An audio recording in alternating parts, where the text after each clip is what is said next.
Twelfth pass करने के बाद सरकारी नौकरी की तैयारी करना लड़कों की अपेक्षा लड़कियों को ज्यादा आसान है। लड़कियों के लिए ज्यादा आसान इसलिए भी है क्योंकि इनको रिजर्वेशन मिल जाता है, लड़कों से ज्यादा रिजर्वेशन लड़कियों को मिलता है। और इसके बावजूद लड़कियां गलतियां बहुत करती हैं जिससे उनका सिलेक्शन रुक भी जाता है। ये गलतियां क्या हैं ये भी जानना जरूरी है। इस वीडियो में मैं पूरी जानकारी लेकर आया हूं कि कौन सी नौकरी की तैयारी कैसे करनी है, कौन सी नौकरी आपके लिए बेहतर हो सकती है, क्योंकि लड़कियों को देखते हुए जो भी नौकरियां अच्छी हैं और कैसे उनको वो पा सकती हैं वो सब कुछ इस वीडियो में आप देख सकते हैं। इस वीडियो में सारी जानकारी मैं लेकर आया हूं, ये सब कुछ मैं बताने वाला हूं। ठीक है, तो शुरुआत करते हैं। इस वीडियो को पूरा देखना, आपको क्लियर हो जाएगा। तो पहले तो मैं आपको बता दूं, अगर 12th पास कर चुके हैं, तैयारी करना चाहते हैं कंपटीशन की, सरकारी नौकरी पाना चाहते हैं, तो आपके पास ज्यादा मौके होते हैं, लड़कियों के पास ज्यादा मौके होते हैं लड़कों की अपेक्षा। ठीक है, और ये मौके जो होते हैं उनकी भी बात करूंगा, लेकिन उससे पहले जरूरी है कि वो गलतियां क्या होती हैं जो गलतियां नहीं करनी है, क्योंकि इंटर के बाद मोस्टली 90% लोग वो गलतियां करते हैं। 90% लड़कियां मान लो, लड़के मान लो, वो गलती करते हैं। तो वो गलतियां पहले आपको नहीं करनी है। कौन सी गलतियां हैं? तो 12th के बाद ये गलतियां ना करें, इसकी लिस्ट है। इसमें समझना है आपको कि जैसे ही आप 12th पास करते हो तो आपके घर में आपके पड़ोसी होते हैं या कोई जानकार भैया होते हैं, उनसे आप पूछते हैं तो वो सबसे पहले आपको बताते हैं कि भैया कंप्यूटर कोर्स कर लो। तो कंप्यूटर कोर्स की तरफ जाना ही नहीं है। आप 1 साल का कंप्यूटर कोर्स करने में लग जाते हो, इंटर के बाद आप 18 महीने का कोर्स करने में लग जाते हो, इसमें टाइम वेस्ट होता है। तो कंप्यूटर कोर्स की तरफ ना जाएं। ठीक है, इंग्लिश स्पीकिंग बहुत लोग बताते हैं और आपका भी मन हो जाता है यार इंग्लिश बोलेंगे बड़ा अच्छा लगेगा, लेकिन उससे कोई फायदा नहीं है। आपको इंग्लिश स्पीकिंग की तरफ भी नहीं जाना है, तो बेटा इसको भी आप तुरंत क्या कर दो, कट कर दो। ठीक है, इंटर के बाद आपको करना क्या है वो जरूरी है।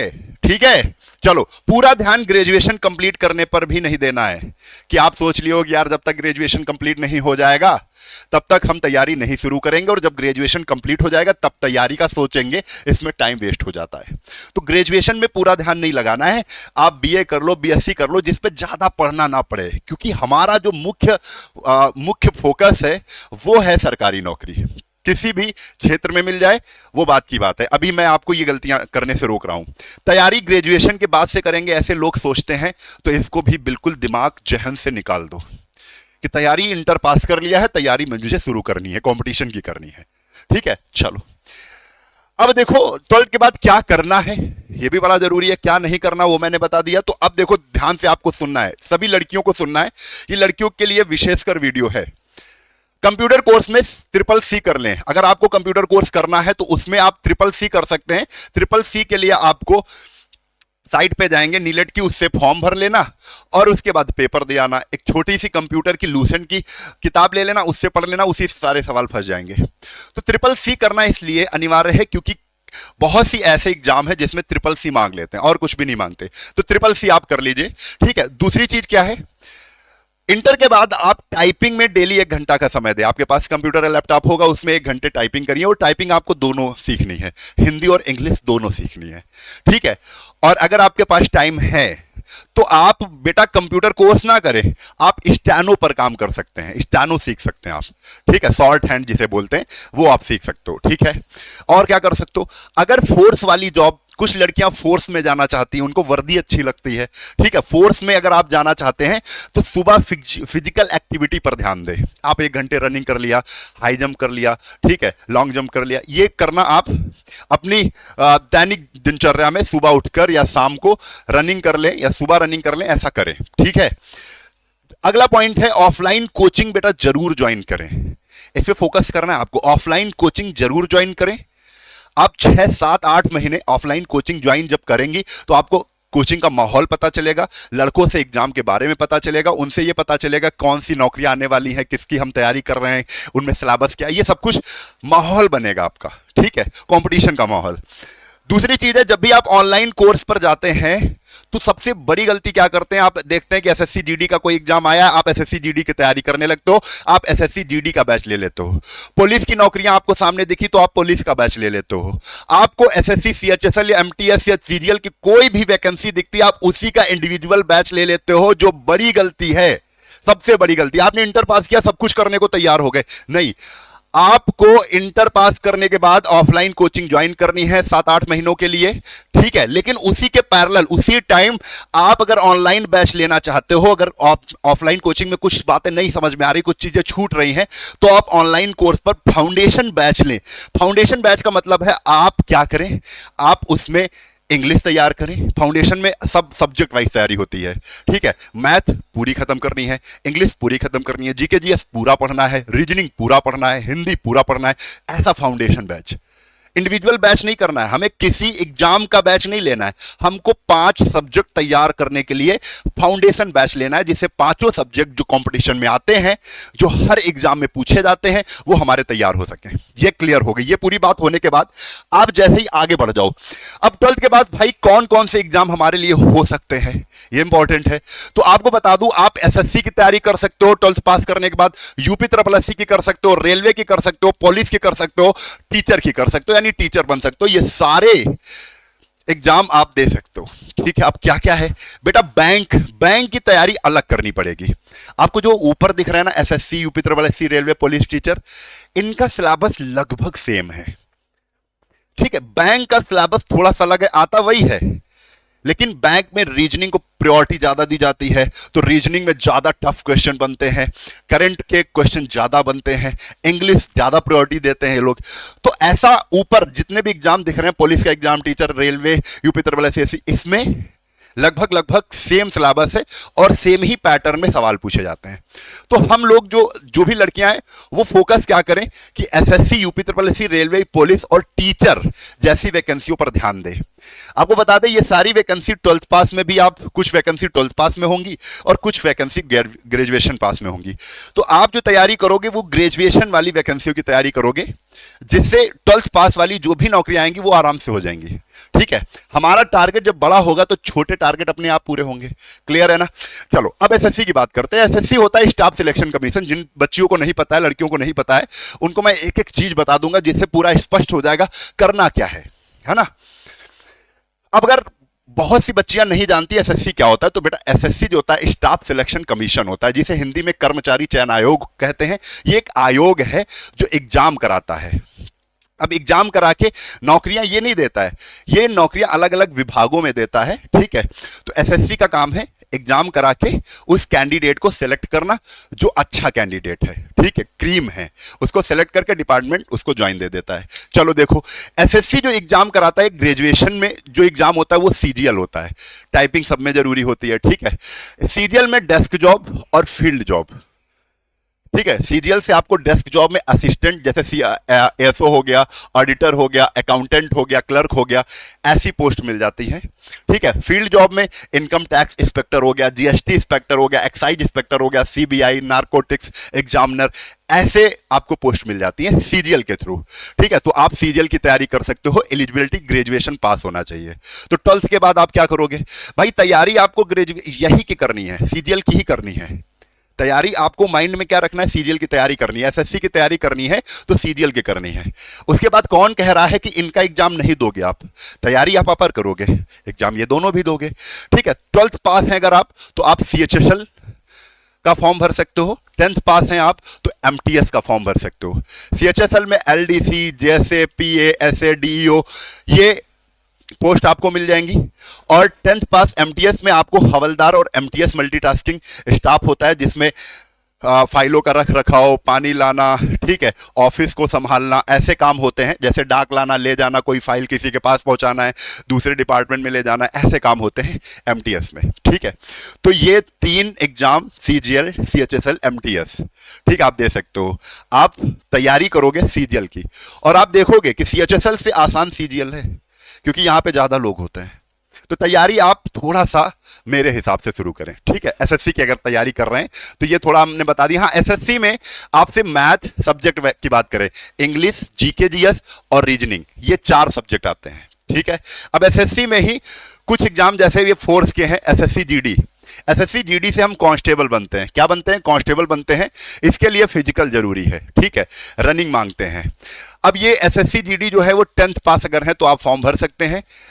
इसमें नौकरियां कहां कहां मिलेंगी, कांस्टेबल कहां कहां बनेंगे, तो बीएसएफ में कांस्टेबल बनेंगे, CISF, CRPF, ITBP, SSB, NIA, SSF और असम राइफल, इनमें आप कांस्टेबल बनेंगे। क्लियर है?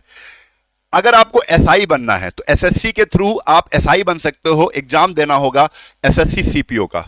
ठीक है, एग्जाम कौन सा है? एसएससी सीपीओ का। एसएससी सीपीओ का एग्जाम देने के लिए आपके पास ग्रेजुएशन होना चाहिए, ग्रेजुएशन कंप्लीट हो, और फिजिकल भी मांगते हैं। ठीक है, दरोगा बनना है तो रनिंग, हाई जंप और लॉन्ग जंप करनी पड़ेगी, शॉर्ट पुट करना पड़ेगा। ठीक है, इसमें हम एसआई बनते हैं, दरोगा बनते हैं। किस फील्ड में, कहां कहां, कौन सी फोर्स में? तो सीआईएसएफ में दरोगा बन जाएंगे, दिल्ली पुलिस में दरोगा बन जाएंगे, सीआरपीएफ, सीआईएसएफ, एसएसबी, बीएसएफ और आईटीबीपी, इन फोर्स में हम क्या बन जाएंगे? दरोगा बन जाएंगे। क्लियर है? अब इसके बाद बचता है एसएससी स्टेनो।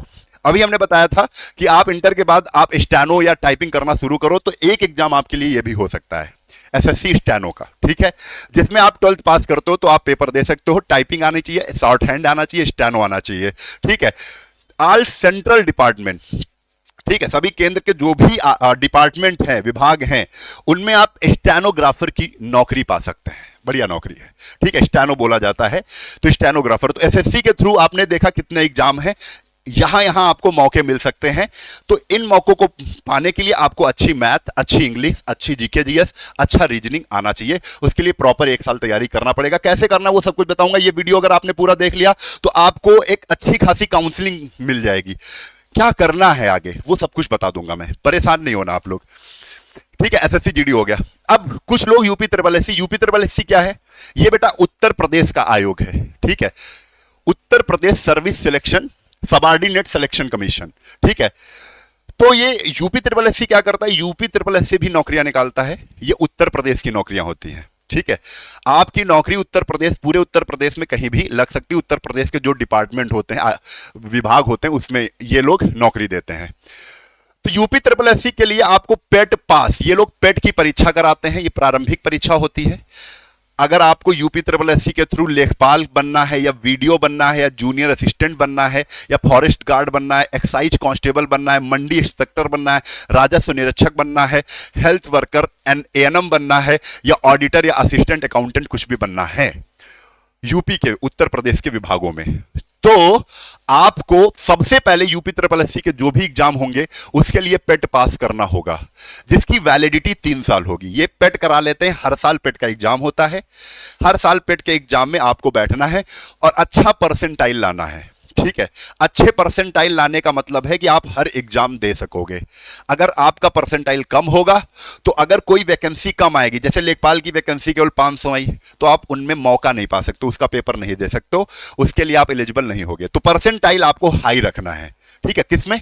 पेट में। तभी आप जो भी यूपी ट्रिपल एससी के थ्रू एग्जाम होते हैं, कोई भी वैकेंसी आती है तो आप उसके लिए एलिजिबल हो, उसमें आप फॉर्म भर सकते हो। ध्यान देना है, यूपी ट्रिपल एससी में जो भी वैकेंसीज आपको दिख रही हैं उसके लिए पेट पास हो, और पेट में अच्छा परसेंटाइल आपका टारगेट होना चाहिए, जिसकी वैलिडिटी 3 साल है। 3 साल तक यूपी ट्रिपल एससी के थ्रू कोई भी वैकेंसी आती है आप उसका एग्जाम दे ले जाओगे। क्लियर है? तो यूपी ट्रिपल एससी का भी पता चल गया। ये सारी वैकेंसियां उत्तर प्रदेश की हैं तो उत्तर प्रदेश में मिल जाएंगी। अगला टारगेट क्या है? रेलवे। जो बच्चियां, जो लड़कियां रेलवे की तैयारी करना चाहती हैं उनको मैथ, रीजनिंग, जीके, जीएस केवल 3 ही, यहां पर ना हिंदी आती है ना इंग्लिश आती है। ठीक है, यूपी ट्रिपल एससी में देखो हमने बताया नहीं, GK, GS, math, UP GK पढ़ना होता है, रीजनिंग पढ़ना होता है और हिंदी पढ़ना होता है। यहां पर इंग्लिश नहीं पूछी जाती है। ठीक है, अब यहां पर देख लो, रेलवे में ना हिंदी पूछी जाती है ना इंग्लिश। आपको मैथ पढ़ना है, रीजनिंग पूछा जाता है, जीके जीएस पूछा जाता है, करंट अफेयर पूछा जाता है 1 साल का लगभग। इसमें कौन कौन सी भाई वैकेंसीज हैं? एनटीपीसी, एनटीपीसी को आरआरबी कराता है। ठीक है, आरआरबी एनटीपीसी बोलते हैं। इसके थ्रू ग्रेजुएट लेवल की और 12th लेवल की वैकेंसी आती है, जिसमें goods guard, station master, traffic assistant, junior clerk, traffic clerk, senior clerk, ऐसी पोस्टें हैं जहां पर आप सिलेक्शन पा सकते हो। इसके लिए ग्रेजुएशन होना चाहिए। आरआरबी एनटीपीसी के लिए ग्रेजुएशन होना चाहिए। ग्रुप डी की जो तैयारी करना चाहते हैं उनके लिए जो एलिजिबिलिटी है, योग्यता है, वो 10th पास होनी चाहिए। आप 10th पास है तो ग्रुप डी का फॉर्म भर सकते हैं, और या आईटीआई आपके पास हो। इसमें अभी विवाद चल रहा है, ये भर्ती कोर्ट में 1 लाख वैकेंसी आने वाली है, जिसमें कुछ 35-36 हजार आई थी, लेकिन हो सकता है कि वैकेंसी बढ़े और उसमें 10th पास वालों को मौका दिया जाए और आईटीआई वालों को, आईआईटी वालों को भी मौका दिया जाए। आईटीआई बेटा, ठीक है, आईटीआई वालों को मौका दिया जाए। ठीक है।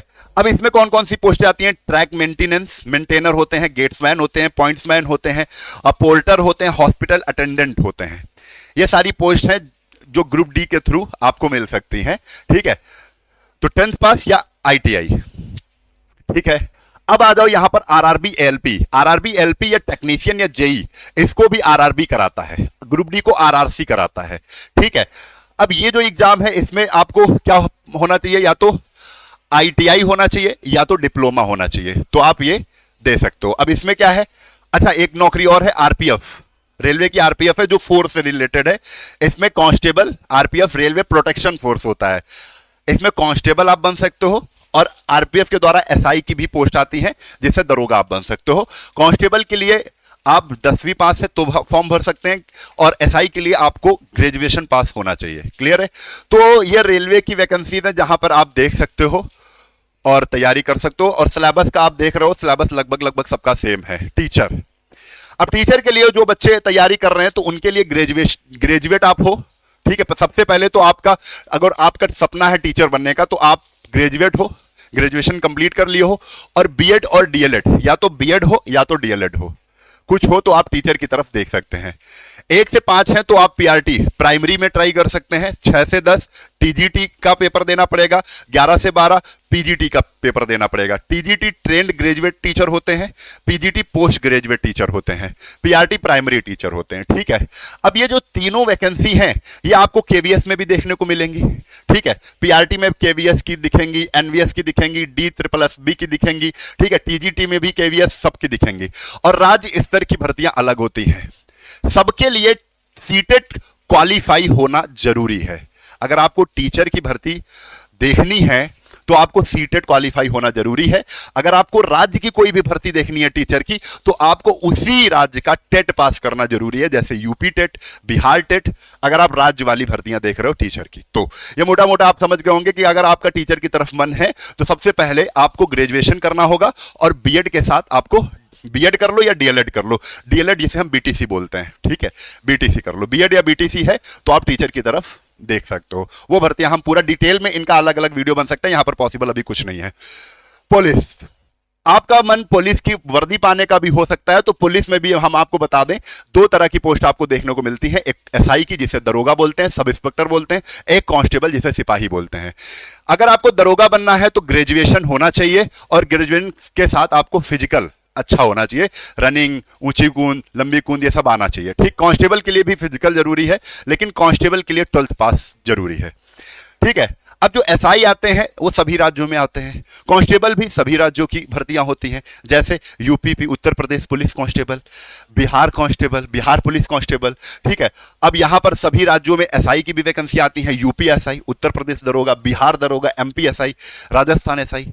ठीक है, लेकिन अगर सिलेबस की बात देखी जाए तो सिलेबस में आपको हिंदी, किसी एग्जाम में हिंदी दिखेगी और नहीं तो हिंदी दिखेगी, और reasoning, math, GK GS common रहेगी। ठीक है, एक्स्ट्रा ये होगा कि जैसे यूपीएसआई की कोई भर्ती आई है तो उसमें यूपी का जीके पूछा जाएगा, एमपीएसआई की भर्ती आई है तो उसमें एमपी का जीके पूछा जाएगा। ये सब चीजें एक्स्ट्रा में हो जाती हैं। ठीक है, तो अगर आप पुलिस की तैयारी करना चाहते हो तो भी हम आपको इसके आगे बताएंगे। अच्छा, ये सब कुछ होगा कैसे, 1 साल में कैसे होगा, ये जरूरी है, क्योंकि बच्चा 12 करने के बाद डिस्टर्ब ना हो। ये वीडियो हमने इसीलिए बनाया है कि आपको हर एक छोटी से छोटी जानकारी, वीडियो बड़ा हो रहा है लेकिन हर एक छोटी से छोटी जानकारी अगर आपको मिल जाएगी तो आप एक सही डायरेक्शन में जाएंगे, और सही डायरेक्शन अगर चल गए तो आपका सिलेक्शन कोई रोक नहीं सकता है। चलो देखो, शुरुआत कैसे और कब से करें। कुछ बच्चे सोचते हैं, इस पे मैं बात बता दूं, कुछ बच्चे सोचते हैं क्या सर 10th के बाद तैयारी शुरू करें, इंटर के बाद तैयारी शुरू करें, क्या ग्रेजुएशन के बाद शुरू करें। तो मैं हमेशा कहता हूं 10th के बाद तैयारी कभी मत करना। आप सबसे पहले 10th पास कर लिए हैं तो 12th तक आप 12th की ही तैयारी करें। आप जब तक 12 नहीं पास कर लेते हैं तब तक आप एकेडमिक ही पढ़ें। आप 12th तक 11वीं की परीक्षा दे रहे हैं तो 11वां का सिलेबस कंप्लीट करें, 12वीं की परीक्षा दे रहे हैं 12वां का सिलेबस कंप्लीट करें, फिर उसके बाद कंपटीशन में उतर जाएं। ग्रेजुएशन तक का इंतजार नहीं करेंगे। कक्षा 12 पास कर लिया है, आप कंपटीशन की तैयारी शुरू करो। उसके पहले ही हमने बता दिया था कि क्या क्या गलतियां, कुछ लोग 12 करने के बाद कंप्यूटर ज्वाइन कर लेते हैं। नहीं, कंप्यूटर कोर्स नहीं करना है, CCC कर सकते हो, सब कुछ बताया है। अब देखो, 1 साल में तैयारी पूरी करने का मूल मंत्र और शुरुआत कब करें हमने बता दिया है कि शुरुआत आपको 12वीं आपने पास कर लिया है, तुरंत शुरुआत कर लें। क्लियर है?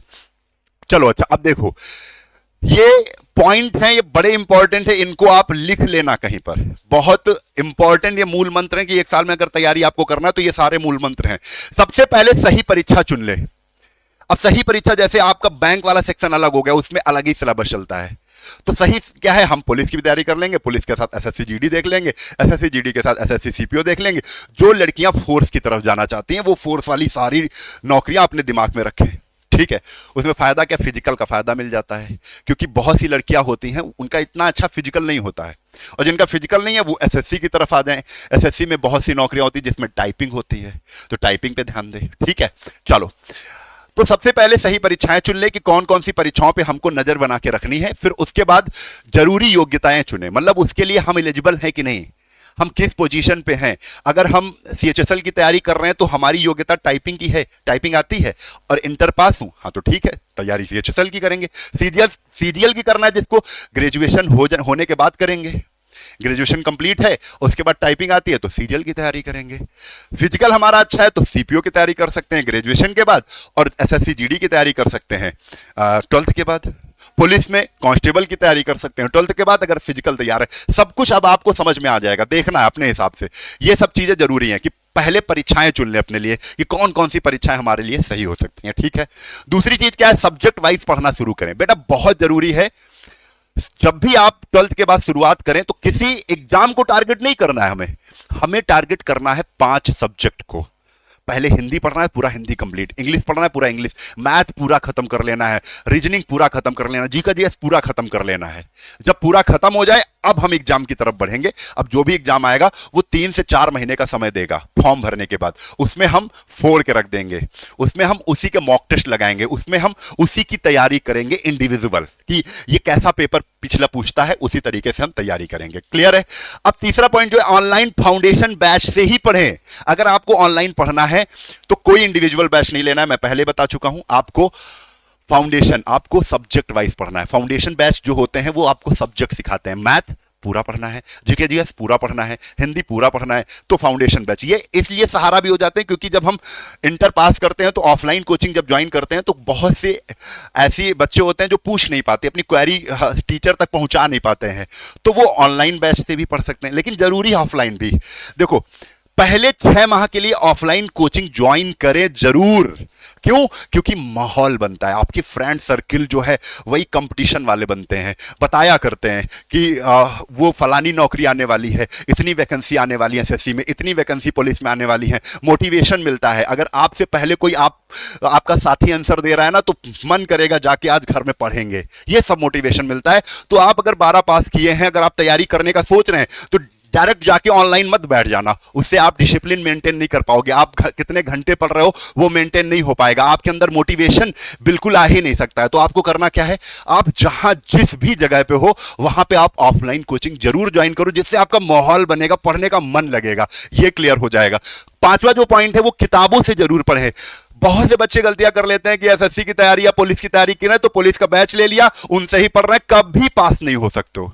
आपको क्या करना है, फाउंडेशन पे जाना है, अपना नींव मजबूत करना है। इसके लिए किताबें बहुत जरूरी होती हैं। आपको मैं ये मूल मंत्र बता रहा हूं, मैथ्स पढ़ना है तो एसटी यादव किताब लेना मेरी सलाह से।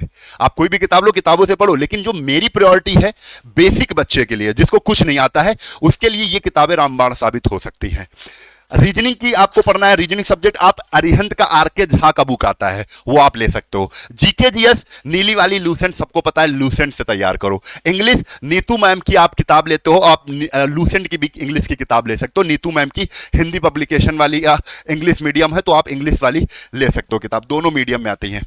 हिंदी के लिए आप लूसेंट की किताब लो और इसके साथ साथ प्रैक्टिस के लिए आदित्य व्हाइट वाली किताब वो ले सकते हो, मार्केट में मिल जाएगी। तो किताब भैया जरूर ले। छठा जो पॉइंट है, weekly plan plus daily target set करो। वीकली प्लान क्या भैया, इस हफ्ते हम मैथ के 2 चैप्टर खत्म करेंगे। डेली प्लान क्या होगा, उसी चैप्टर के जैसे 2 चैप्टर, उसमें पहला जो चैप्टर है उसमें हम क्या करेंगे, इतने सवाल करेंगे आज, इतने सवाल करेंगे कल। डेली टारगेट बनाओ, सुबह उठो आज 50 क्वेश्चन यार मार देता हूं इसके, तो 50 क्वेश्चन सेट करके ही आपको सोना है, करके ही सोना है। फिर कोई इसमें इफ बट नहीं होना चाहिए, ठीक है। तो वीकली प्लान पूरा बनाओ कि इस वीक में हम जीके में कितना कवर करेंगे, उसमें कितना कवर करेंगे, उसका एनालिसिस करो और पर डे उस पर वर्क करो। पर डे आप सेट कर लो कि जीके का 3 पेज पढ़ना है तो 3 पेज निपटा देंगे। वीक में कितना पेज पढ़ना है, वीक का टारगेट सेट कर लो और इसको डेली अचीव करो। ये करना है बेटा, ये चीज बड़ी इंपॉर्टेंट। जो कर ले गया उसको 1 साल के अंदर नौकरी मिल गई। 7वां, फार्मूला और जीके फैक्ट बार बार रिवाइज करो।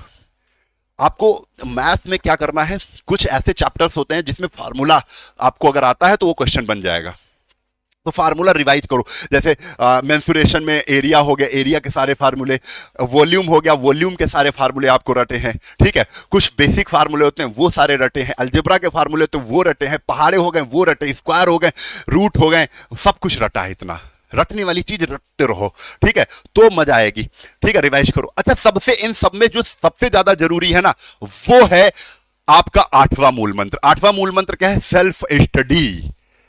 आपको सेल्फ स्टडी पे सबसे ज्यादा टाइम देना है। आप कोचिंग पढ़ के आ गए, फाउंडेशन बैच से पढ़ लिए, फिर खुद से बैठ जाओ, कम से कम 3 से 4 घंटे खुद से पढ़ो। वो आपका सबसे ज्यादा वैल्यू देगा, ठीक है। सबसे ज्यादा आप तब सीखोगे जब आप सेल्फ स्टडी करोगे, खुद से सवाल बनाओगे, खुद से सीखने की कोशिश करोगे, ठीक है। तो ये सब कुछ करना है आपको, सेल्फ स्टडी पे ज्यादा टाइम दो, ठीक है। सब कुछ सीखना तो पहले तो हम जब भी सीखेंगे तो टीचर से सीखेंगे, टीचर से वो टाइप का सवाल सीख लिया, फिर सेल्फ से सीखेंगे, सेल्फ स्टडी करेंगे, खुद को मौका देंगे कि उस सवाल को और क्या कर सकते हैं, है ना, ठीक। अब जो सबसे ज्यादा जरूरी है, जो हमने ये एक पॉइंट बताया है, कुछ बच्चे कहेंगे सर प्रमोशन नहीं है, ये हमारा एक प्रॉपर बैच है जिससे हजारों बच्चों का सिलेक्शन हुआ है। क्योंकि हमारी ऑफलाइन कोचिंग भी है, हम ऑफलाइन में भी बताते हैं कि बच्चे ऑनलाइन कोर्स लेना जरूरी है। आप ऑफलाइन में पढ़ते हो, किसी कारणवश नहीं आ पाए तो आपको 2 दिन का सिलेबस छूट गया, आप नहीं कवर कर सकते हो उतना, तो आपके पास प्रॉपर फाउंडेशन बैच होना चाहिए जिससे आपको छोटी छोटी चीजें पता चलती रहें, ठीक है। इसीलिए हमारे बच्चों, ऑफलाइन बच्चों के लिए भी ये फाउंडेशन बैच है, और फाउंडेशन बैच की विशेषता बड़ी अच्छी है। देखो, अब बता दें, इसमें अलग अलग बैच चल रहे हैं, उन सभी बैचों को हमने एक ही बैच में शामिल कर दिया है। जैसे हमारा त्रिशूल बैच चल रहा है, राघव सर का 5.0 चल रहा है, वो इसमें दे देंगे हम, ठीक है। मैथ मैजिशियन बैच चल रहा है, वो आपको इसमें मिल जाएगा। रीजनिंग के लिए तार्किक बैच चल रहा है, वो आपको इसमें मिल जाएगा। इंग्लिश के लिए सुप्रीम बैच चल रहा है, वो आपको मिल जाएगा। हिंदी के लिए महासंगम बैच चल रहा है, वो, ये सारे 5 बैच आपको इस फाउंडेशन बैच में मिल जाएंगे, जिसका नाम है 3.0 बेटे। ये बैच एक ऐसा बैच है जिसमें आपको कुछ नहीं आता बेटा, शुरुआत करना चाहते हो, आपने 12th पास किया है, कोई कुछ नहीं बता रहा है, आप इधर घूम रहे हो उधर घूम रहे हो, सर जी इसकी तैयारी करनी, सर जी उसकी तैयारी करनी, कुछ नहीं। आप चुपचाप कहीं ऑफलाइन कोचिंग ज्वाइन करो और ये फाउंडेशन बैच ज्वाइन कर लो, जिससे आप डेली अगर टारगेट बनाओगे कि मुझे जीएस के 2 क्वेश्चन, मैथ का जीएस का 2 वीडियो, क्वेश्चन नहीं वीडियो, जीएस का 2 वीडियो कंप्लीट करना है, मैथ का 1 वीडियो कंप्लीट करना है, रीजनिंग का 1 वीडियो कंप्लीट करना है, हिंदी का 1 वीडियो कंप्लीट करना है, इंग्लिश का 1 वीडियो कंप्लीट करना है, हो गया। ऐसे करके आप टारगेट सेट करो, 4 से 5 महीने में आप पूरा सिलेबस खत्म कर लोगे। उसके बाद क्या होगा, देखो बेटा, आपको ये डिस्काउंट बता देता हूं जो जरूरी है। कुछ बच्चे कहेंगे सर बहुत ज्यादा प्राइस है, तो बेटा प्राइस आपको 50% लेस हो जाएगा। आप एक कूपन कोड याद रखिएगा, RAM राम और 50 RAM, ये कूपन कोड आपको ध्यान रखना है। इसमें अगर डिस्काउंट आप चाहते हैं, ये 3500 का बैच आपको 1750 रुपए का पड़ जाएगा, जिसकी वैलिडिटी जान तो कितनी है, 24 माह। 24 महीने की वैलिडिटी है। और इसमें बता दें, जैसे ही आप ये कूपन कोड लगाएंगे, जो 24 माह की वैलिडिटी है वो लाइफ टाइम हो जाएगी। क्या हो जाएगी, लाइफ टाइम वैलिडिटी हो जाएगी। 2 ऑफर दे रहे हैं हम आपको। जैसे ही आप राम 50 कूपन कोड लगाएंगे, RAM राम कैपिटल लेटर और 50 राम 50 कूपन कोड लगाएंगे, तो ये 3499 का जो बैच है वो आपको 1750 रुपए का पड़ेगा, और 24 माह की वैलिडिटी लाइफ टाइम में हो जाएगी। एक बार बैच लेना है, हमेशा पढ़ना है, कोई दिक्कत नहीं है, ठीक है। All competition all competitive exam के लिए ये बैच कारगर है। आप पुलिस की तैयारी करो, कांस्टेबल या दरोगा की तैयारी कर रहे हो, तो ये बैच आप एक बार कंप्लीट कर लो, फिर उसी का प्रीवियस ईयर आप पेपर उठाओ, क्वेश्चन लगाना शुरू करो, मॉक टेस्ट उठाओ, क्वेश्चन लगाना शुरू करो। फिर तो प्रैक्टिस करना है, फिर तो आपको खुद की मेहनत देखनी है। यहां पर आपको सब कुछ सिखा दिया जाएगा, फिर आप खुद तैयारी करोगे उसी एग्जाम के लिए। पहले सब्जेक्ट वाइज, फिर एग्जाम वाइज। समझ में आ रहा है मूल मंत्र क्या है? मूल मंत्र बेटा है, पहले तैयारी शुरू करेंगे सब्जेक्ट वाइज, फिर पहुंचेंगे एग्जाम वाइज। ठीक है। अब आपको बता दें ये बैच कहां पर मिलेगा। ये गूगल प्ले स्टोर पर फिनिक्स एकेडमी उन्नाव, ये आपको सर्च करना है, फिनिक्स एकेडमी उन्नाव। वहां पे आप डाउनलोड करके, इंस्टॉल करके उसको रजिस्ट्रेशन कर ले, नाम और नंबर डाल के। उसके बाद ऐसा इंटरफेस आपको खुलेगा। पेड कोर्स में जैसे ही आप जाएंगे, पेड कोर्स में वहां से आपको सारे बैच मिल जाएंगे।